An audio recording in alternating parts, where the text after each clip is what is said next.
A single pineapple cost more than most workers earned in a year.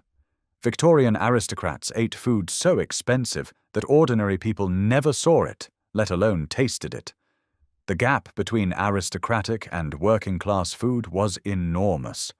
While working families calculated how many times they could reuse tea leaves, aristocrats ate fresh turtle soup, hothouse pineapples, and imported delicacies without considering cost. These expensive meals demonstrated social superiority through food costs that could exceed what working families earned in months. The ingredients, preparation, and presentation all showed wealth and status. Before we go ahead, subscribe for more Victorian memories. Let's explore 15 luxurious dishes only Victorian aristocrats could afford. Turtle soup. Real turtle soup required importing live sea turtles from Caribbean, keeping them alive during transport, then butchering them for soup that took days to prepare properly. The turtles, often green sea turtles weighing hundreds of pounds, arrived in shipholds designed as temporary aquariums. Many died in transit. Survivors reached London markets where they sold for enormous sums. Preparing turtle soup was specialized skill requiring trained cooks. The turtle was killed, cleaned, and various parts used to create rich, gelatinous soup. The process took multiple days of simmering and preparation. The soup was gelatinous, rich, and considered ultimate luxury. It appeared at every major aristocratic dinner, signaling wealth and access to colonial trade. Mock turtle soup using calf's head existed for those who couldn't afford real turtle but wanted to pretend. The expense came from importation, keeping turtles alive, and the elaborate preparation. By the time a bowl of turtle soup reached the table, it represented significant investment in ingredient and labor. Pineapple. A single pineapple could cost $60–80 in the 1840s, equivalent to thousands of pounds today. The fruit was so expensive that aristocrats rented pineapples for display rather than eating them. Pineapples came from Caribbean colonies in specially designed cases. Many spoiled during weeks-long voyages. The risk of loss was factored into extraordinary prices. Successfully transporting a pineapple required careful planning and luck. Growing pineapples in England became aristocratic obsession. Elaborate heated greenhouses called pineries were constructed specifically for pineapple cultivation. The fuel costs alone made each homegrown pineapple nearly as expensive as imports. The display value exceeded eating value.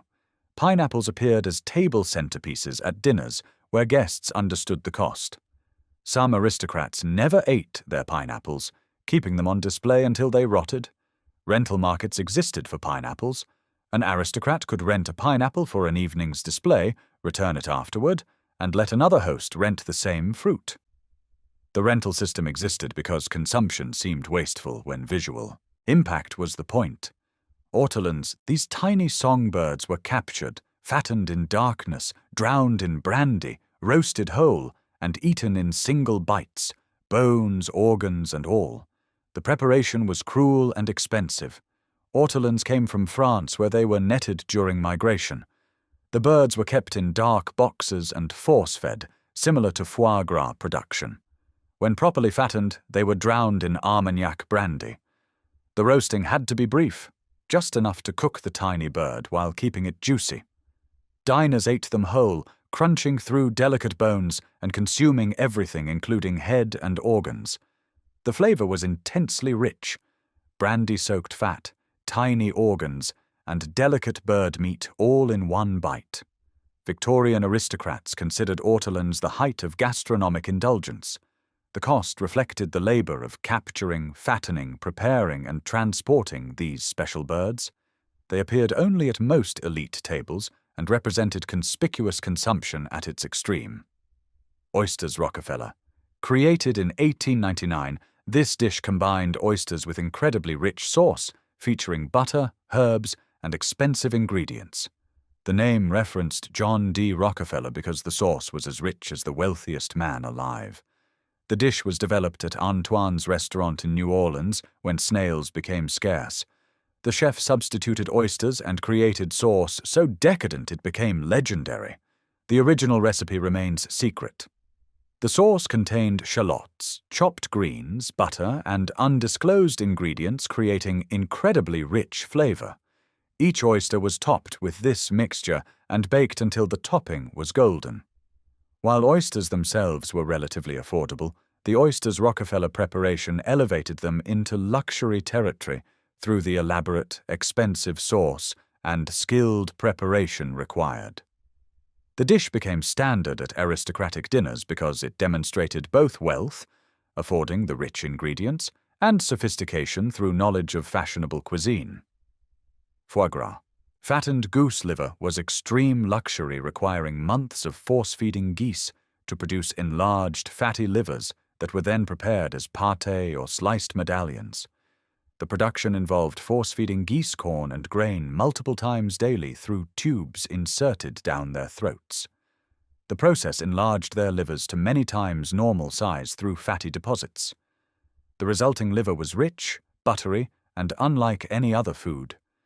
It could be made into smooth pâté, spread on crackers or toast, or sliced as medallions and pan-seared briefly. Foie gras medallions served with olive oil and black truffle shavings represented ultimate aristocratic indulgence. The combination of two extremely expensive ingredients on one plate demonstrated wealth clearly. The cost reflected the labor-intensive production, the skill required for proper preparation, and the imported nature of the finest foie gras from France. Hothouse grapes. Grapes grown in heated glass houses during winter required constant fuel and labor to maintain proper growing temperatures. Each bunch represented significant expense. The glasshouses required careful temperature control, regular watering, and skilled gardeners who understood grape cultivation. Heating costs during winter were substantial. Coal consumed daily to maintain grape-growing conditions. The finest hothouse grapes were served fresh at winter dinners when no fresh fruit was naturally available. Their presence in January announced wealth clearly. Only the rich could afford winter fruit. The grapes themselves tasted similar to summer grapes, but their off-season availability made them luxury items. The expense came entirely from the elaborate cultivation system required. Aristocratic households competed for finest hothouse grapes. Head gardeners took pride in producing perfect bunches that reflected well on their employers' wealth and the estate's sophistication. Venison in hunter style. This elaborate preparation involved taking venison backstrap, the finest cut, and stuffing it with mushrooms, walnuts, bread, and herbs before roasting. Venison itself was aristocratic food because it came from deer parks that only wealthy estates maintained. The land, gamekeepers, and deer breeding represented substantial investment before single venison meal was possible. The hunter-style preparation elevated already expensive meat further. The stuffing required expensive ingredients and skilled kitchen work. The presentation had to be perfect for aristocratic dining standards. This dish appeared at major dinners, including Thanksgiving celebrations among wealthy Victorians. One Chicago aristocrat's annual Thanksgiving featured over 50 dishes with stuffed venison as centerpiece. The cost reflected exclusive access to venison, expensive stuffing ingredients, skilled preparation, and the overall extravagance of serving premium meat in elaborate preparation. Crown roast of lamb. 2 racks of lamb arranged in crown shape, with center piled high with elaborate garnishes, created visual centerpiece meant to impress guests and demonstrate kitchen skill. The preparation required butchering skill to prepare lamb racks properly, then expertise in forming them into crown shape without destroying the delicate structure. The presentation was crucial. A poorly formed crown roast was embarrassing. The center could be filled with various garnishes, roasted vegetables, stuffing, or elaborate arrangements of additional ingredients. The goal was creating impressive visual display beyond simply cooking meat. This dish appeared at important dinners where hosts wanted to demonstrate wealth and sophistication. The crown roast announced serious intent. This was formal dining with proper budget and skilled staff. The expense came from premium lamb cuts, the labor-intensive preparation, and the entire production that surrounded serving such elaborate centerpiece. Ice cream bombs. Elaborate frozen desserts molded into decorative shapes required ice houses, skilled confectioners, and hours of preparation to create frozen sculptures meant to impress. Victorian ice cream was more labor-intensive than modern versions. The cream mixture had to be churned manually while surrounded by ice and salt, requiring constant stirring and attention for proper texture. Bomb molds allowed creating decorative shapes, domes, pyramids, elaborate designs. Different flavored ice creams could be layered to create colorful cross-sections when served. The ice cream had to remain frozen until service, requiring ice houses packed with ice harvested in winter or imported at great expense during summer. Maintaining frozen desserts through elaborate dinners required careful planning. The 1878 Steward's Handbook mentioned ice cream 137 times, showing its importance at aristocratic gatherings. Flavors included standard vanilla and chocolate, plus exotic options like tea, ginger, and banana. Bermuda potatoes and peaches. These early season crops imported from Bermuda arrived months before British produce, allowing aristocrats to enjoy fresh spring vegetables and fruits while everyone else waited for summer. Bermuda's warmer climate allowed growing potatoes and peaches earlier than anywhere in Britain. By the time these crops reached British markets, they commanded premium prices for being first of season. New potatoes in early spring were delicacy working people never saw. The aristocrats willing to pay enormous premiums could enjoy what everyone else associated with summer months before British farms even planted. The expense reflected shipping costs, the scarcity of early crops, and the luxury of having out-of-season produce. The point was demonstrating ability to afford things others couldn't. This showed how wealth allowed aristocrats to transcend seasons.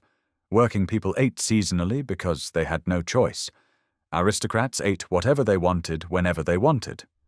Celery in display vases. During early Victorian period, celery was so expensive and difficult to grow that aristocrats displayed it in special glass vases as table centerpieces rather than eating it. Celery cultivation was challenging in British climate. Growing it required specific conditions and significant gardening skill. The difficulty made it scarce and expensive. Special celery vases, tall glass vessels, were designed specifically for displaying celery stalks upright in table centers. The vegetable became ornament announcing wealth through its presence. The emphasis on display over eating was perfectly Victorian. Appearance and demonstration of wealth mattered more than practical consumption. Celery's status came entirely from being expensive and difficult to obtain. By late Victorian period, celery cultivation improved and prices dropped. The vegetable lost luxury status and became ordinary food. But during its peak, celery vases were standard aristocratic table equipment, elaborate game birds. Pheasant, partridge, grouse, and other game birds required maintaining extensive estates with gamekeepers, breeding programs, and organized shoots before appearing on aristocratic tables. The cost of game came from maintaining the entire estate system that produced it. Gamekeepers were employed year-round, land was dedicated to habitat, and breeding programs ensured sufficient bird populations. Shooting parties were elaborate social events where aristocrats and their guests spent days hunting. The birds killed during these shoots then appeared at dinners as evidence of successful hunting and proper estate management. Game birds were roasted and presented elaborately, often with tail feathers reattached for visual impact. The presentation had to match the expense of producing the birds. The exclusivity mattered as much as flavor. Only estate owners and their guests could access this game. Eating pheasant announced membership in land-owning aristocracy. Truffles. These rare underground fungi cost extraordinary amounts and required specialized knowledge to locate, harvest, and prepare properly. Black and white truffles from France and Italy commanded highest prices. Truffles grew wild underground near certain tree roots. Finding them required trained dogs or pigs to sniff them out. The hunting process was time-consuming, and success was never guaranteed. The flavor was intense and distinctive, earthy, pungent, unlike anything else. Tiny amounts flavored entire dishes. Truffles were shaved paper-thin over pasta, eggs, or other dishes where their flavor could dominate. Fresh truffles had to be used quickly as they lost potency within days. The perishability combined with scarcity and difficulty of procurement kept prices extremely high. Aristocratic dinners featuring truffle dishes announced wealth and sophisticated taste. The ingredient was so expensive that using it liberally demonstrated serious financial resources. Champagne. French champagne from specific houses like Veuve Clicquot and Moet cost several pounds per bottle, significant expense when working-class weekly wages were 12 to 15 shillings. The champagne-making process required years of aging in caves, skilled production, and carefully controlled conditions. The expense reflected this lengthy, labor-intensive production plus the cash of French origin. Aristocratic dinners served champagne with multiple courses. A single dinner might consume dozens of bottles at several pounds each. The alcohol expense alone could exceed what working families earned in months. Champagne service required proper glasses, correct temperatures, and knowledge of when to serve it during elaborate meals. The entire production around champagne consumption announced sophistication and wealth. The drink became so associated with aristocratic life that it symbolized wealth and celebration. Opening champagne signaled special occasions and serious budgets. Asparagus, out-of-season asparagus, grown in heated forcing houses, commanded prices 10 times higher than in-season crops.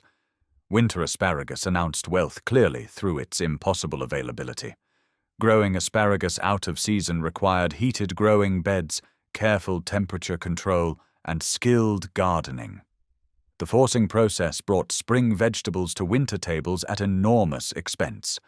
A pound of winter asparagus cost more than working-class weekly food budgets. Serving it at January dinner meant spending lavishly on single vegetable course. The preparation had to showcase the expensive ingredient, simply steamed and served with butter or hollandaise sauce. The asparagus itself was the luxury, requiring no elaborate preparation to prove its worth. The vegetable's appearance at aristocratic winter dinners demonstrated complete disregard for seasonal limitations and cost. Only the wealthy could afford transcending nature's calendar. The price of status. These 15 dishes represent a fraction of luxuries available to Victorian aristocrats. Each ingredient, preparation, and presentation demonstrated wealth that working people couldn't comprehend. The cost difference between aristocratic and working-class food was staggering.